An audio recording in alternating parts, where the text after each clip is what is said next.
Сәлем достар, бүгін мен сендерге кеуіп таңдаған қыз ертегісін айтып беремін. Баяғыда бір хан болыпты.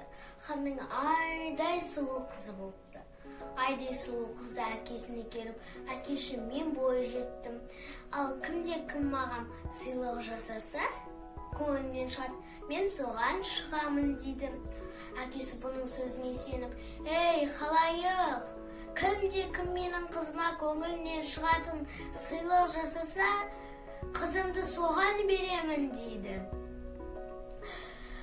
Барлық ұлдар сыйлықтарын жасап, ханның сарайына келеді.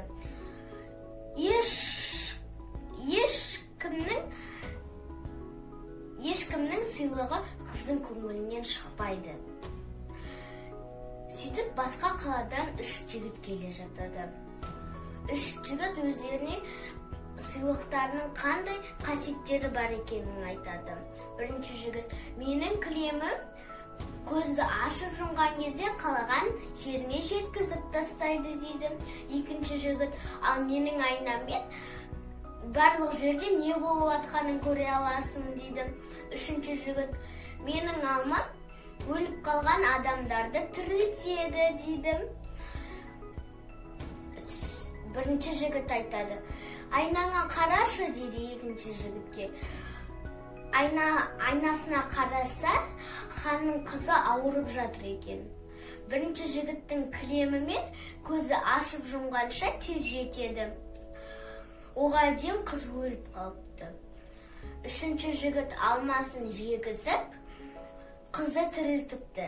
Қыз айтады, мен алма берген жігітке тиемін дейді. Қасындағы 2 жігіт неғып, біздің де сыйлықтарымыздың еңбегі бар ғой дейді. Ол маған алма беріп, мені тірілтті. Мен оған сыйлығын қайтара алмаймын. Мен оны өткені жеп қойдым ғой. Ол біріншіден. Екіншіден, сіздердің сыйлықтарыңыз мені. Сіздер өз жолдарын үйлеріңізге қайта берсеңіздер болады дейді. Сөйтіп алма берген жігіт пен ханның қызы бақытты ғұмыр кешіпті. Достар, егер де бұл ертегі сіздерге ұнаса, лайк басыңыздар, сау болыңыздар.